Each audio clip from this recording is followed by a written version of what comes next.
আম, কাঁঠাল, লিচু সহ বাহারি গ্রীষ্মকালীন ফলের বাজার ভরপুর। বাজারে ফলের ডালি সাজিয়ে বসে বিক্রেতারা। তবে মৌসুমের শুরুতে এসব ফল বিক্রি হচ্ছে কিছুটা চড়া দামে। বাজার ঘুরে দেখা গেছে অন্য ফলের তুলনায় ক্রেতাদের নজর কাড়ছে হিমসাগর, গোবিন্দভোগ, গোলাপভোগ, লক্ষণভোগ সহ আরও বেশ কয়েক জাতের আম। মৌসুমের শুরুর দিকে হওয়া প্রচুর বাজারে এসব ফল বিক্রি হচ্ছে 120 থেকে 180 টাকায়। দাম নিয়ে ক্রেতাদের অসন্তোষ থাকলেও হাসি মুখে কিনছেন আম প্রেমীরা।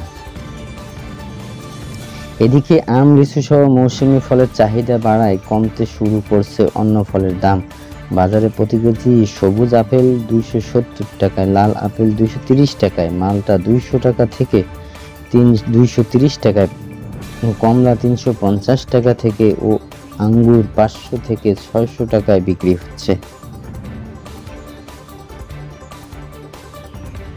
ফল ব্যবসায়ীদের সঙ্গে কথা বলে জানা গেছে বাজারে সবচেয়ে ভালো আমের মধ্যে রয়েছে গোপালভোগ। হাটে গোপালভোগ আম আসা শুরু হয়েছে, এখনো লক্ষণভোগ, ক্ষীরসাপাতি, ল্যাংড়া আম আসা বাকি। এবার তুলনামূলক ফল কম হলেও দাম ভালো পাচ্ছেন চাষিরা। তবে ঘূর্ণিঝড় রেমালের কারণে দাম কিছুটা বেড়েছে বলে মনে করছেন বিক্রেতারা। তাদের দাবি, ঝড় বৃষ্টিতে সরবরাহের ঘাটতি থাকায় ফলের দাম বেড়েছে।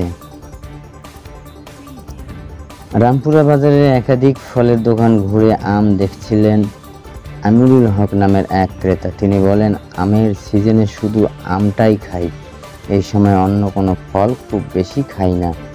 একদিনে ঘরে আম না থাকলে ফাঁকা ফাঁকা লাগে, তবে এমন মনে হয় তৃপ্তি মিটিয়ে আম খাওয়া হবে না।